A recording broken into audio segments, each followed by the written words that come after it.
Hey there, entrepreneurs. My name is Sushant, and welcome to Trep Talks. This is the show where I interview successful e-commerce entrepreneurs, business executives, and thought leaders, and ask them questions about their business story, and also dive deep into some of the strategies and tactics that they have used to start and grow their businesses.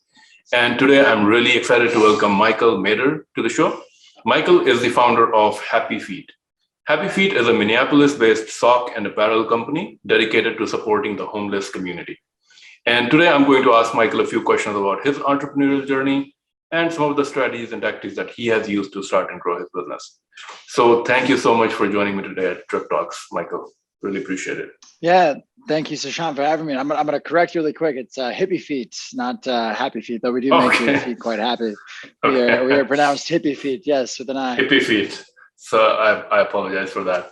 So yeah, I mean, very curious. Why socks? What interested you about creating a business about socks specifically?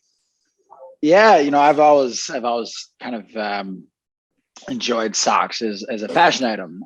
The reason why is I used to work as a server and a bartender when I was in college to pay for school, and they always made you wear like some branded bar T-shirt or whatever the name of the restaurant was, and a pair of jeans. And so I always let my personality shine through with a pair of socks. So that's kind of my personal draw to socks. But socks as a kind of mission-driven product, we chose socks because when we first launched Hippy Feet back in September of 2016, we launched it on a buy one, give one donation model. So we sold a pair of socks and then would donate a pair of socks to a homeless shelter.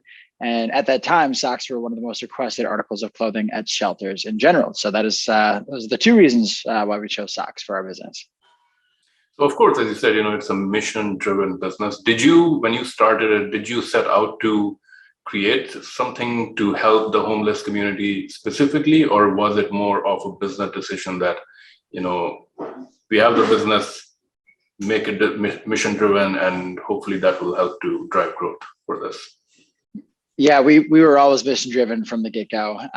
We started the company with the goal of being a support group for individuals experiencing homelessness. And I mentioned the term support group intentionally because I actually had an incident when I was in college that was ultimately the reason I decided to start Hippy Feet, and the reason that I wanted to start a business that could help people experiencing homelessness. And that incident was a traumatic brain injury. So when I was a senior in college, I had actually fallen off of a skateboard. I used to ride a longboard, and I like to go down hills really fast. And I unfortunately never wore a helmet. That came back to bite me in the butt after I fell off my board one day and fractured my face and skull in a few places. And that injury caused me to drop out of school as well as quit my bartending job.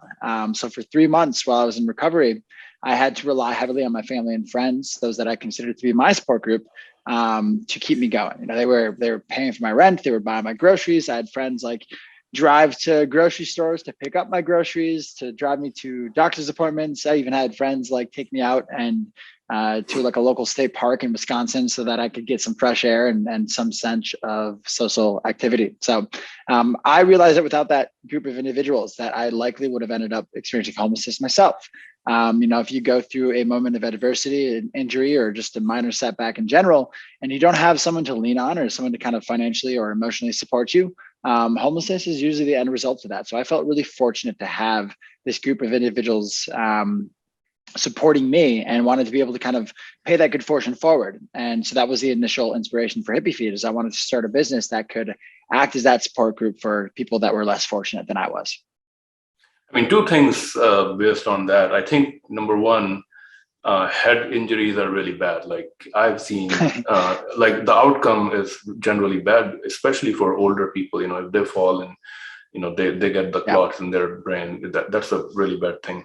And then I guess my question for you is, with this incident, like, do you feel that it almost changed the way you looked at your life? You wanted to not just give back as a, supporting this community, but did you almost look at your life that, I'm getting kind of a second chance, so I should do something greater than, just living for myself or something like that?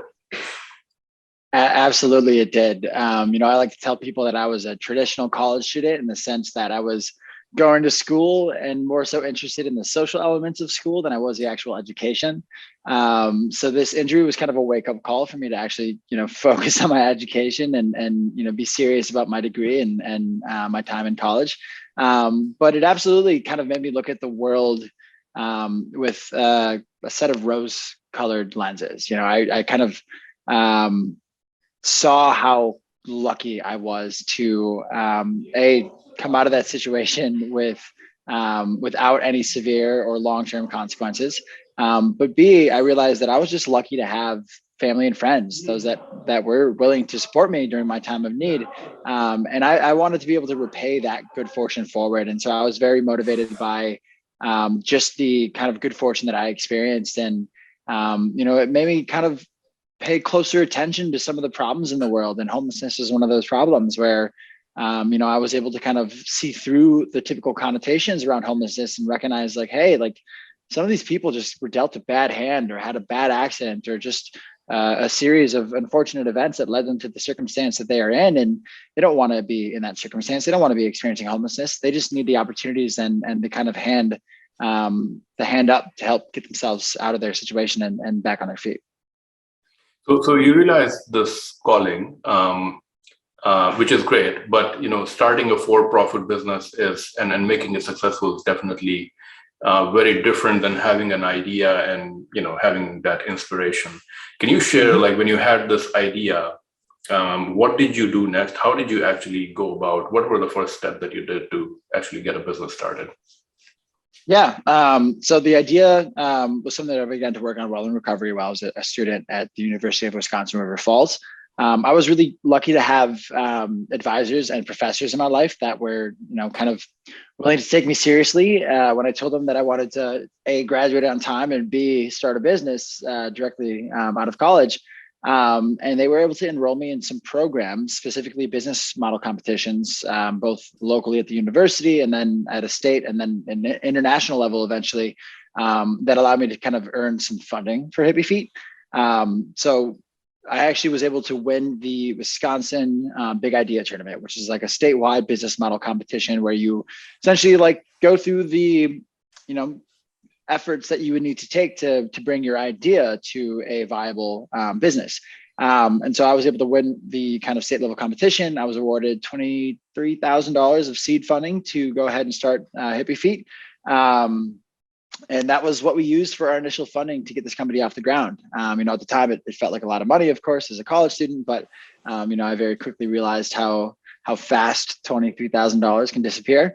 So once we had secured the funding, we looked to find our key partners. We were trying to find manufacturers. That proved to be quite a difficult process.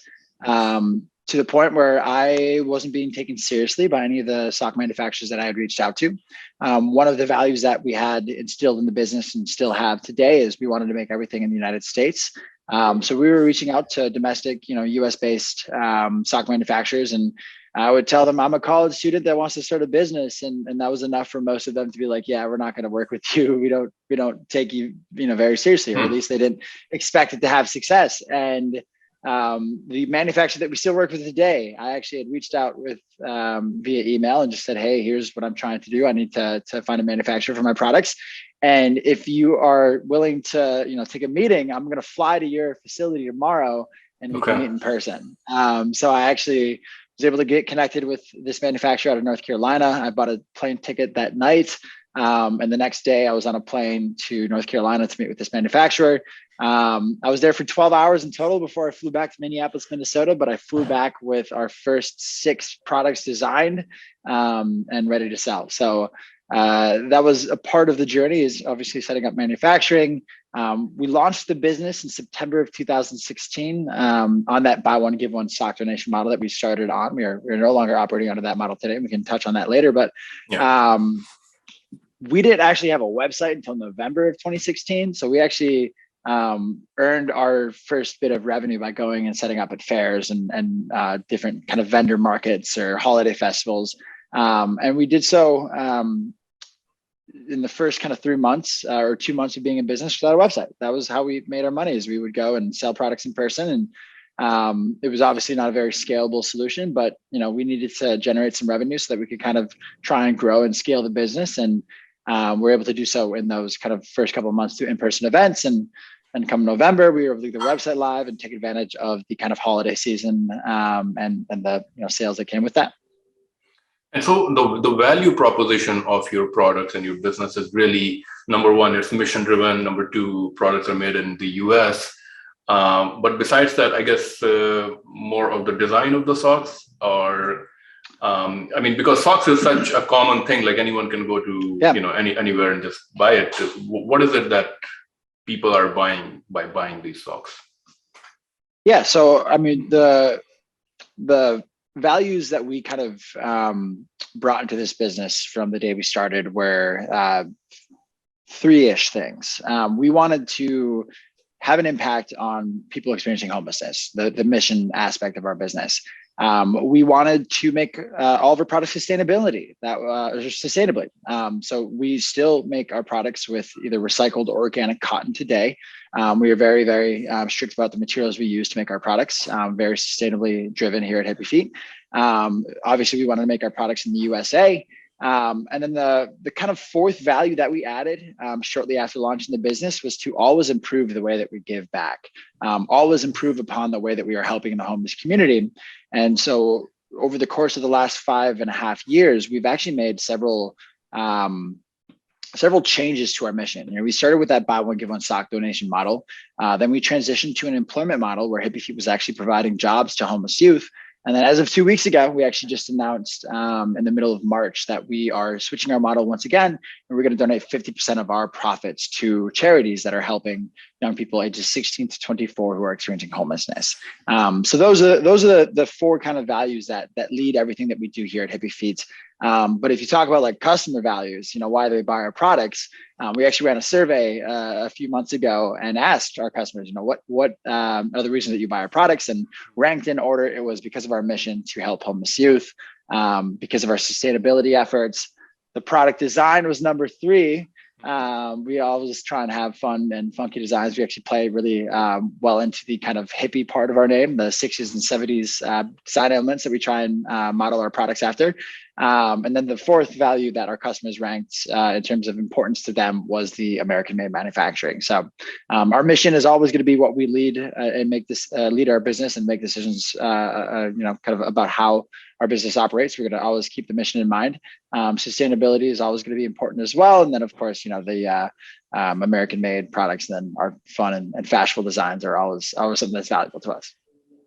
And the reason that you changed the way you are giving back is because with the newer models, first you were doing the 50 or buy one, give one, then employment, and now to a different way, I guess, giving 50% of the profits. Is it because, did you change that because you can give in a better way, or you can contribute more in that way? Is that the reason? Or yeah, that was the primary reason for this mission change. And I'll actually walk you through the history of our kind of mission pivots over the last 5.5 years. As I mentioned, started in the buy one, give one sock donation model. We donated 20,000 pairs of socks under that model, but it was actually my business partner and I that were going to the shelters to actually drop off the socks and make the donations. And in doing so, we got to have conversations with the people that we were giving socks to. They would always be thankful for the pair of socks, don't get me wrong. But they'd say like, hey, thank you for the socks, but I need a house, I need a job, I need healthcare, all of these things that actually would change their lives, right? That we weren't able to provide at that time.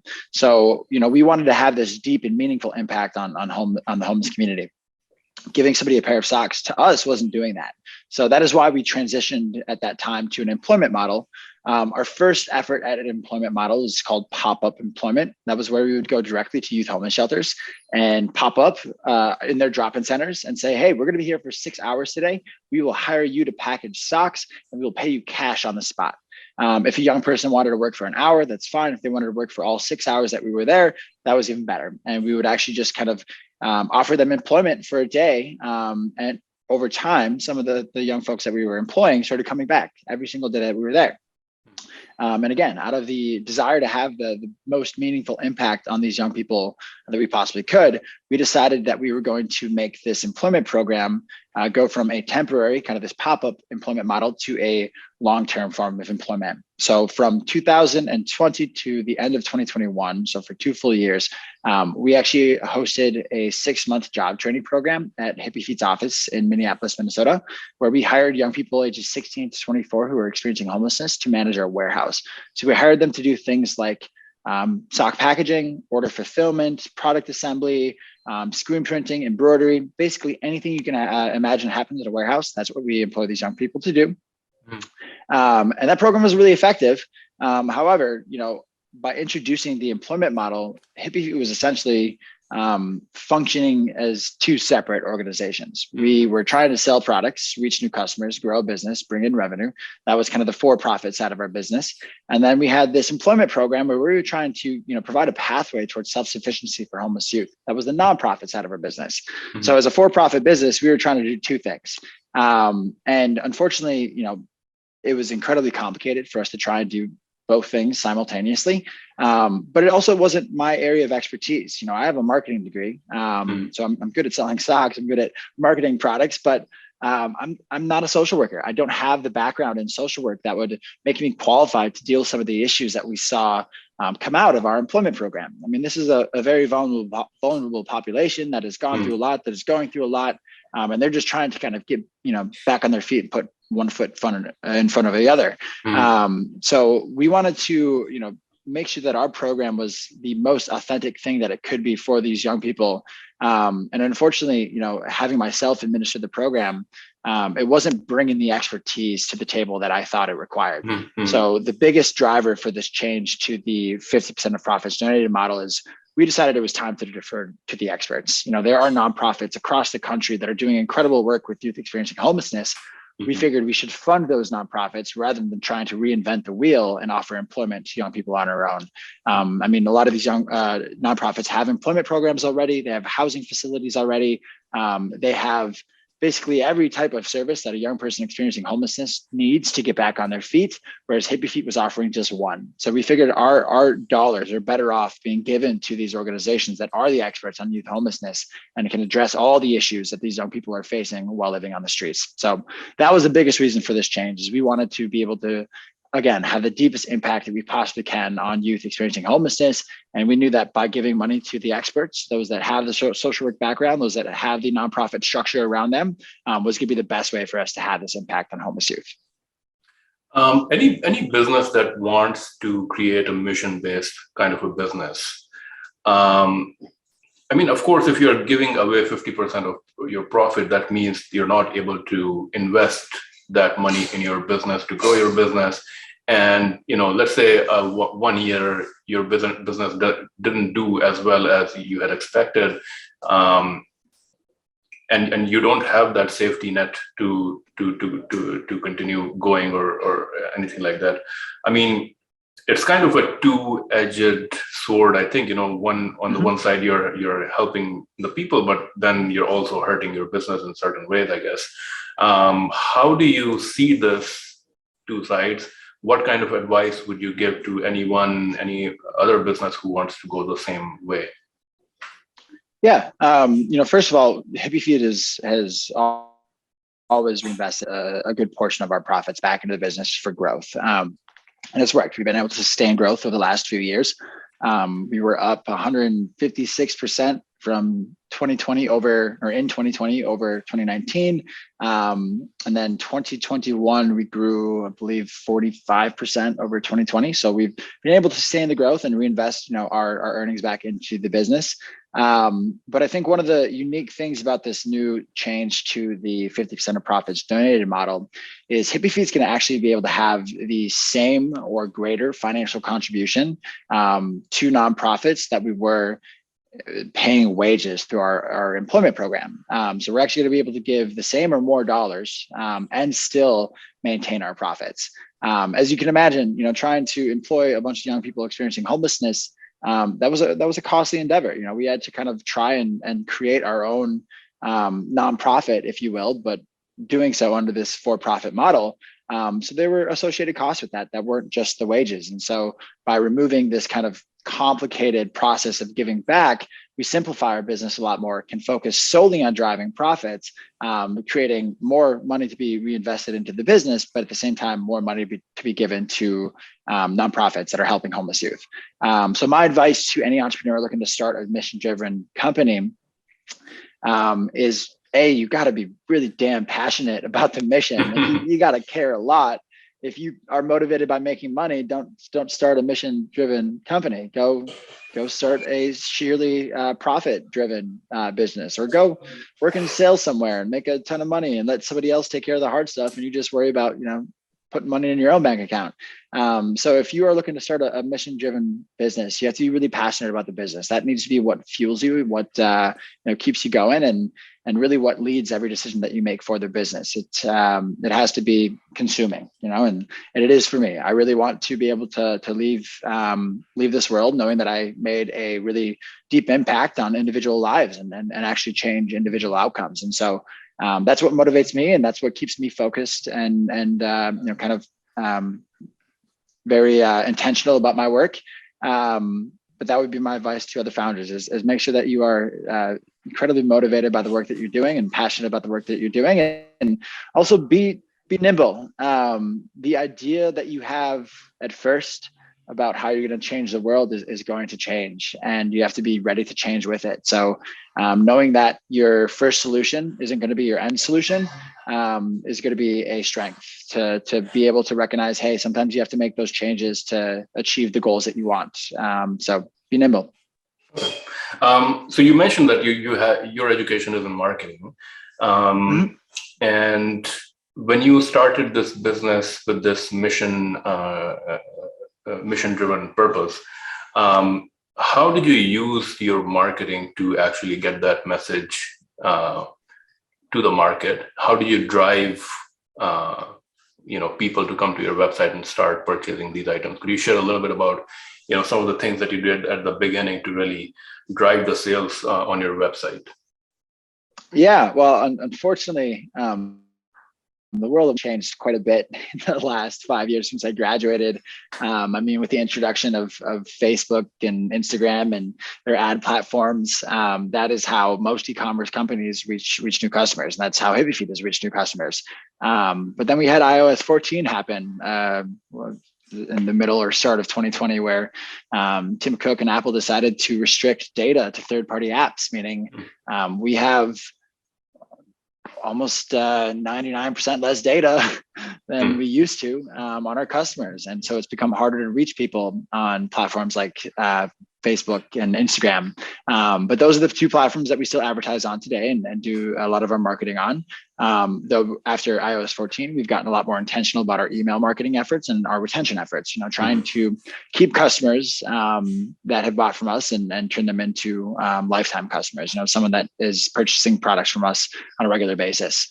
Other ways that we've kind of leveraged social media for our marketing efforts recently has been through collaborations. We actually work with influencers, illustrators, and artists on Instagram. Not in the traditional sense. I'm not too keen on writing somebody a big check for them to post a photo of my product and then throw it away after they post the photo. I think a lot of influencer marketing in the past has been inauthentic, and I think customers are starting to recognize that inauthenticity from some of these influencer marketing efforts. So what Hippy Feet has done is we've partnered with artists that actually design socks for us, where we will reach out to an artist and give them the opportunity to design a pair of socks that we sell on our website. They in turn will post to their following. Sometimes they have 500,000 followers on Instagram alone.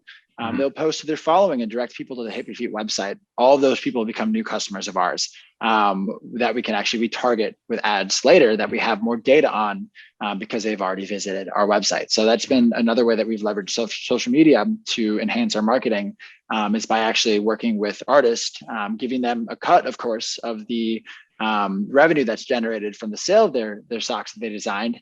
But what's really big and important about that is it's bringing new traffic to our website that we're not we're not generating that traffic simply by buying ads on Facebook and Instagram. This is actually organic traffic that's coming from an artist page. They're just sending those followers of theirs to our website to eventually become customers of ours. I noticed that on your website you have a subscription model also. I was very curious. Yeah. Does this with the socks? Does this subscription model work well, or is it more like one-time purchase or every 6 months or something?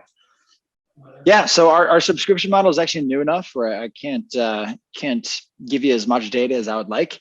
We actually launched it like in the first 2 weeks of December. So it was kind of a like last minute holiday gift type effort where, folks could buy their loved ones or friends, 12 months worth of socks. So far, I think we've gathered 60 to 70 subscribers on that since about the 15th of December. I think we've only lost like a small handful, 3 to 4 maybe.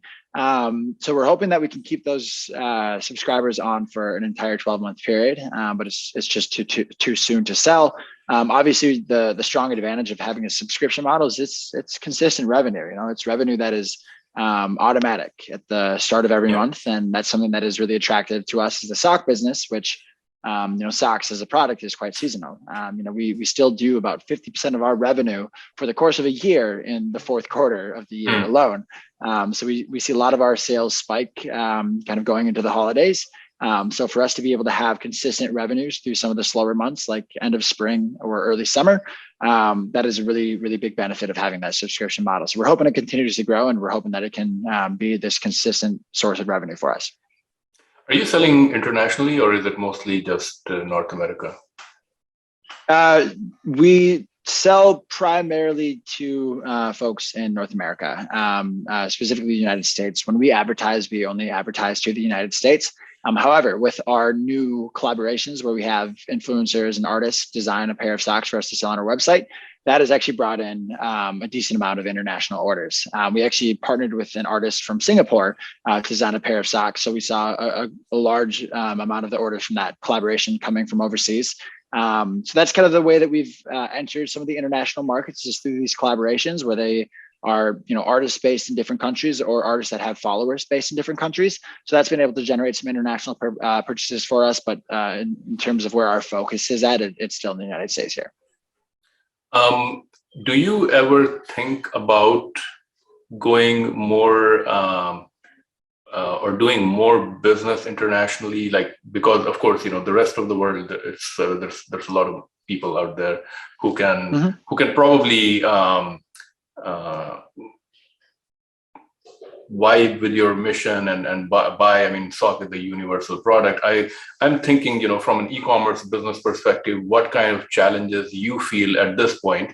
I think, right now where the e-commerce industry is, a lot of the players are trying to reduce the friction for e-commerce businesses to sell internationally. I think in the next couple of years, maybe things will become a little bit, a lot more easier for businesses to go international. But at this stage, what kind of, do you even think about it, or is it just too difficult to expand internationally?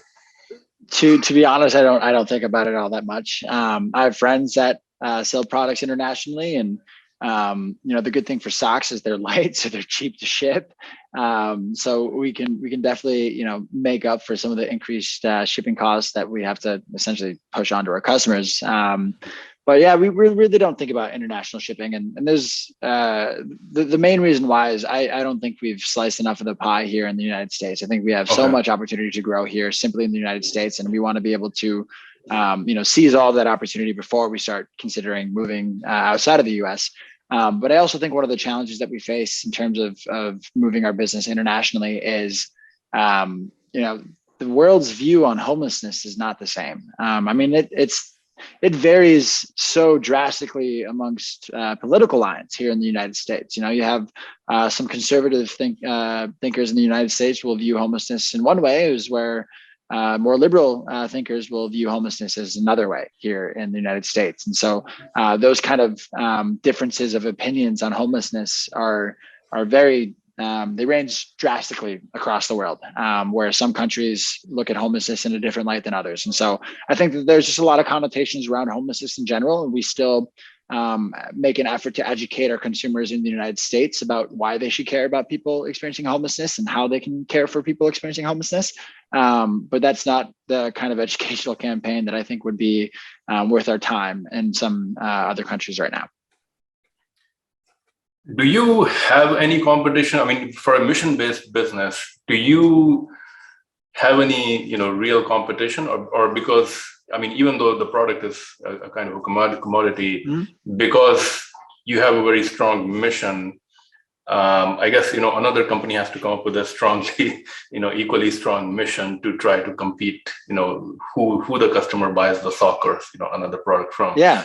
I mean, what business do you think you're really in, like what in the market? So I can answer that in a few ways. I think in terms of competition, there are other companies that donate 50% of their profits to different causes. To my knowledge, we are the only company that donates 50% of our profits towards organizations that are specifically helping homeless youth ages 16 to 24. So I think that makes us incredibly unique, and I don't think that there is another mission-based business that can compete with the mission that we have, in the sense of its ability to have an incredibly deep and meaningful impact. I mean, we even target youth for a reason. We specifically focus on young people experiencing homelessness because when you are a late teen to an early 20-something, that's where everybody in that age range starts to figure out who they are. And it's where they start to kind of capitalize on the opportunities that are presented to them. So the reason we target youth is because we want to provide them opportunities now before homelessness and the cycle of homelessness kicks in. If you live on the streets for an extended period of time, that takes a really difficult toll on your well-being, both physical and mental. Oftentimes you leave that experience with, some mental health issues, substance abuse issues, a criminal record, things that make joining society again really difficult. I mean, even finding a job becomes increasingly difficult if you don't have record of a home address or work experience, or if you have a criminal record, it becomes increasingly more difficult to get hired for some positions. So in terms of our mission, I don't think there are many companies that can compete with us in the sense of, is their mission as impactful as ours? I think ours is very impactful and has this ability to change individual lives. Now, from a mission-driven sock company, we do have a competitor. They're a very large competitor. They have been funded more times than most people can count in terms of size of numbers. It's called Bombas. They are a buy one, give one sock donation company. So for every pair of socks that they sell, they donate one to a homeless shelter. And they've sold and donated over 50 million products, which is amazing. But I will critique their mission because there are only 4 million people experiencing homelessness in the United States on any given night. That means Bombas has given more than 10 pairs of socks to every single person experiencing homelessness in the US. Why do we keep donating socks? Like, it feels like there's a much better way to use those funds and those resources than to just continue to give people socks that are experiencing homelessness. I mean, their situation is only being perpetuated by all of these resources going towards providing them with a tangible item like a pair of socks, when those resources could go towards housing, healthcare, employment initiatives that actually change their lives.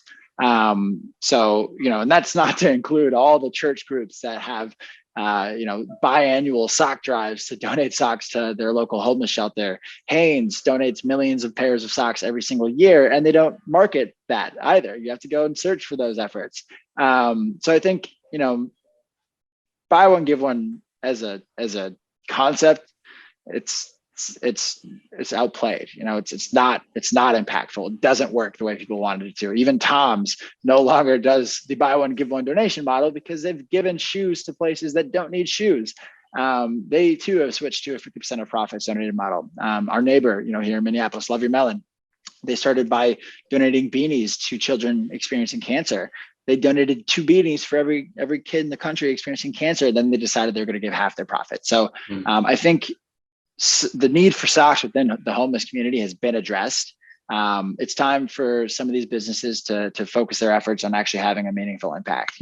Give money, give resources, give time, things that are actually going to move the needle and help people, get out of their current situation. How much time do you spend being the CEO of a business versus trying to think about these, social topics and trying to make the impact?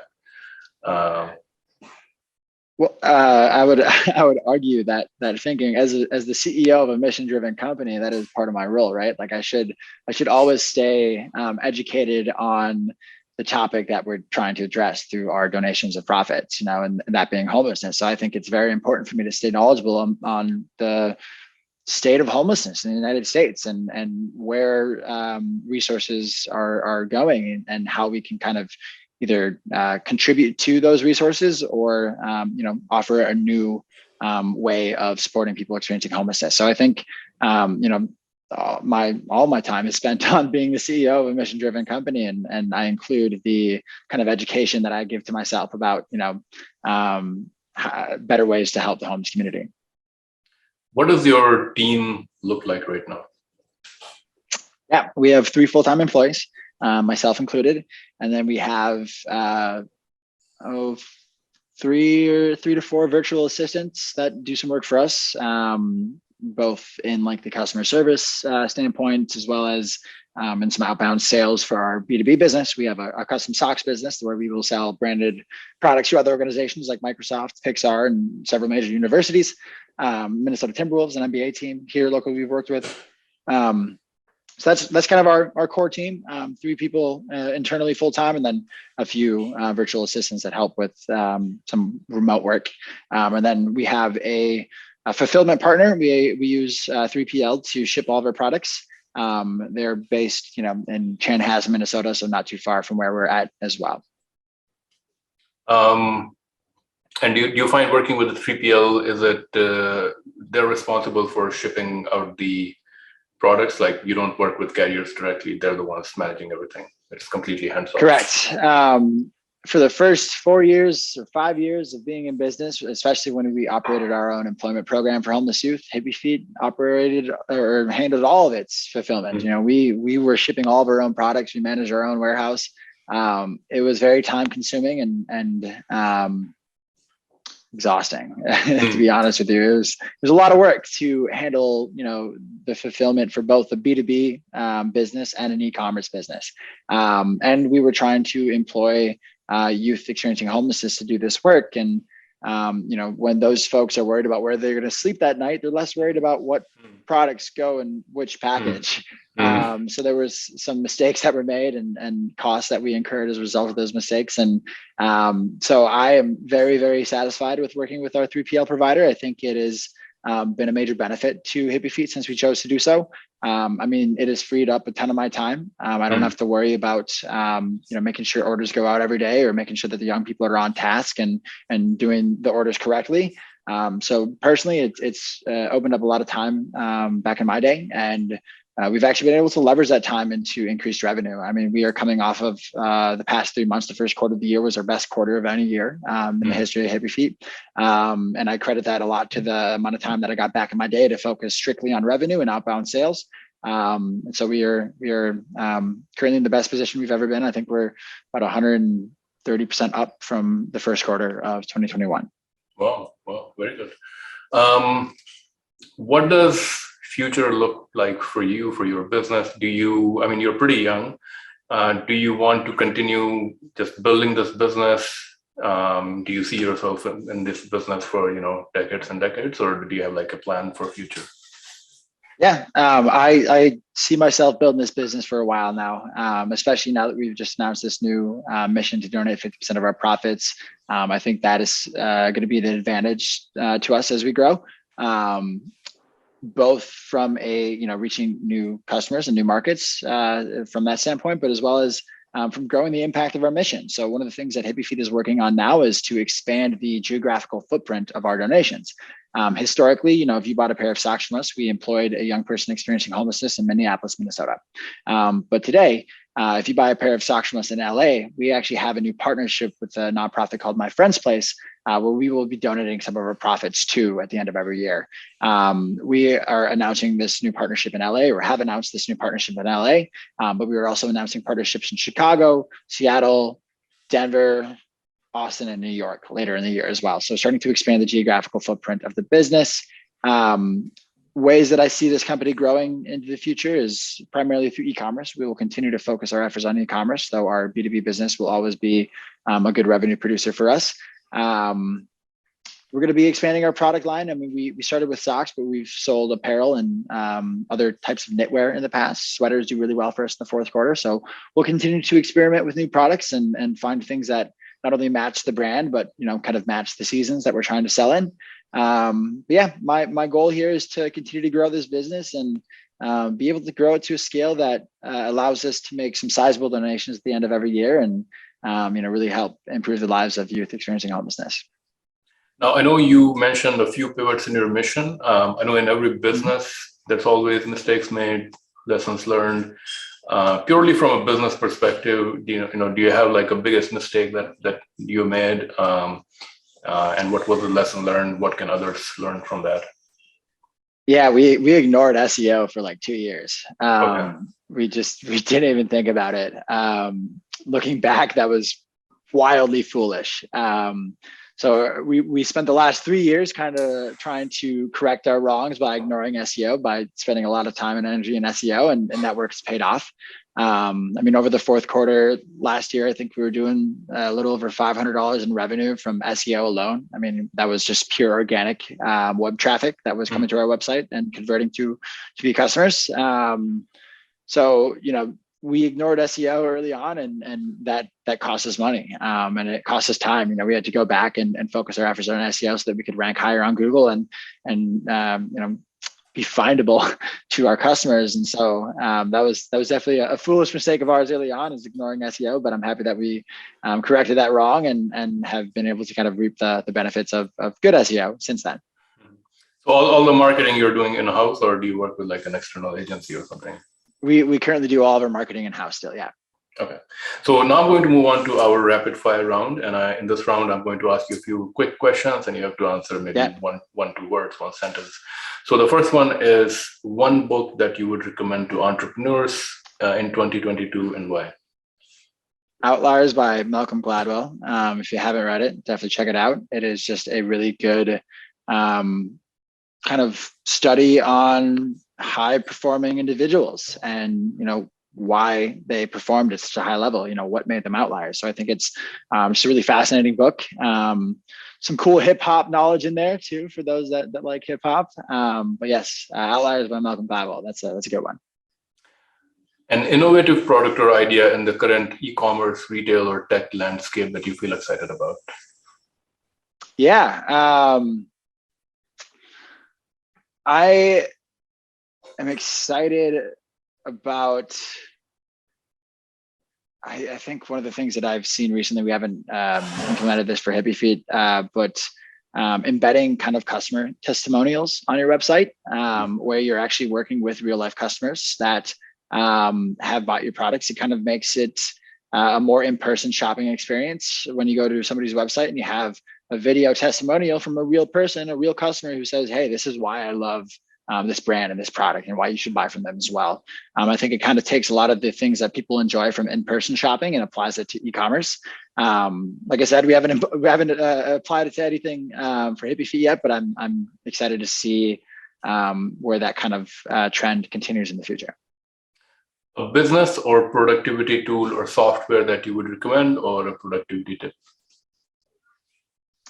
Man, I'm not super great on productivity tools, but a tip would be, I've always found meditation to be really helpful. I actually haven't been as consistent as a meditator as I used to when I was younger, but I actually credit meditation as one of the reasons I was able to recover from my head injury so quickly, and one of the reasons I was able to kind of accomplish a lot in such a short period of time after my injury and before starting Hippy Feet. I was at a point during recovery where I was meditating for an hour or 2 a day.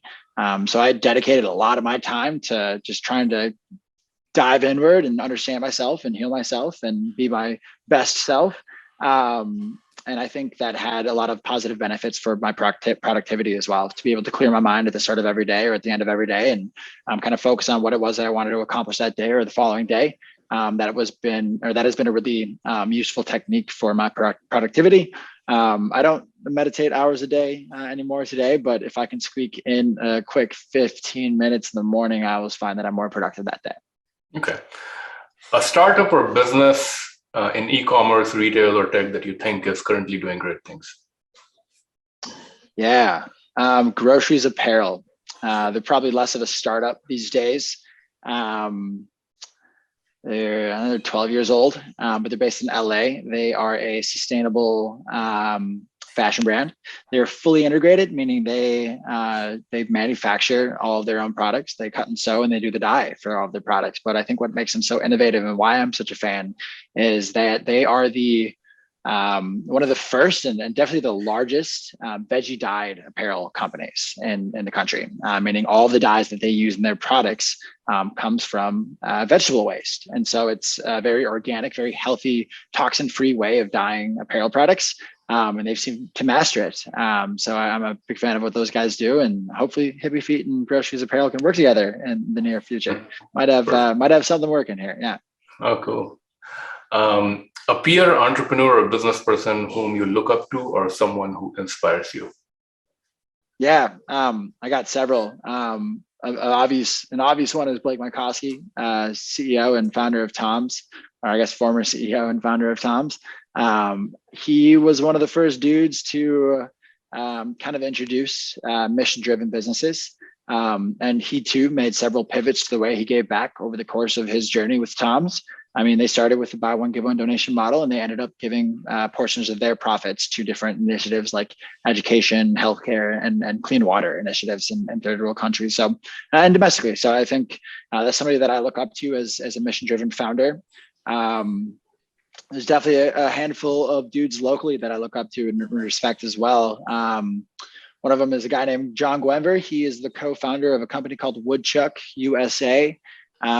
He's no longer with Woodchuck USA, but he's now with another startup in Minneapolis here. And the reason that I look up to John is he is always picked up my calls, man. He's always answered and listened to any of the problems that I'm dealing with, and has offered solutions. And it's solutions that oftentimes work because he's gone through and experienced the same problems. And so it's somebody that I trust a lot and will always continue to reach out to when I have questions or issues I need help dealing with.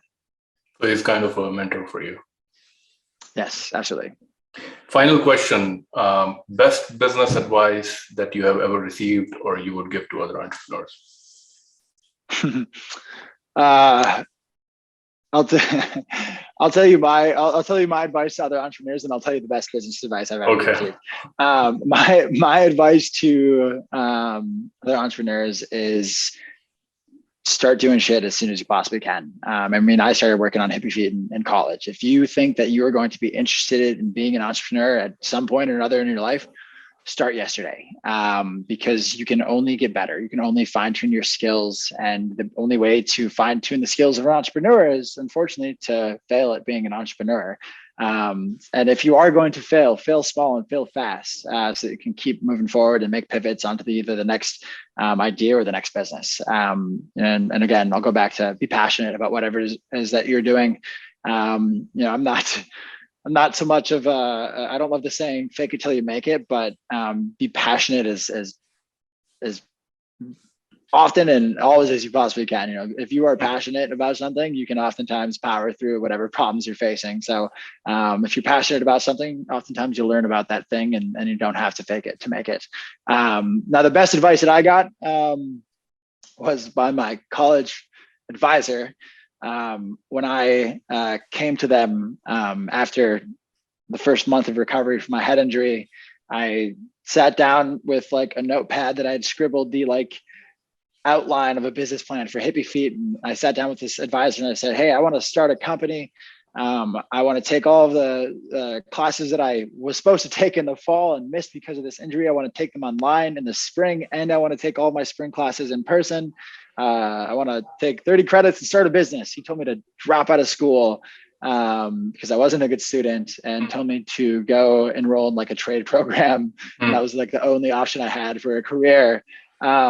It's the best advice because I was so pissed off that he told me that, that I told him where he could shove it, and immediately started finding other people to talk to help me get this business off the ground. And I think that experience was a huge motivation for me to prove that guy wrong. And whether he meant what he said or whether he actually was hoping that I would be motivated by his kind of,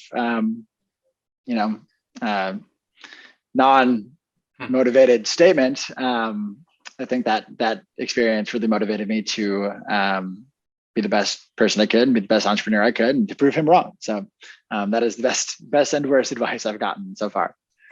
That's awesome. Those were all the questions that I had today, Michael. Thank you so much for joining me today at Trip Talks. If anyone wants to go buy your products, what is the best way they can do that? Hippyfeet.com. Perfect. And it's hippie with a H at PPY. Hippy Feet, yes. Thank you so much again, Michael, for joining me today at Trip Talks. Really appreciate you sharing your story and also some great business advice. So really, really appreciate it. Awesome. Thanks, Ashant. Appreciate it. Thank you.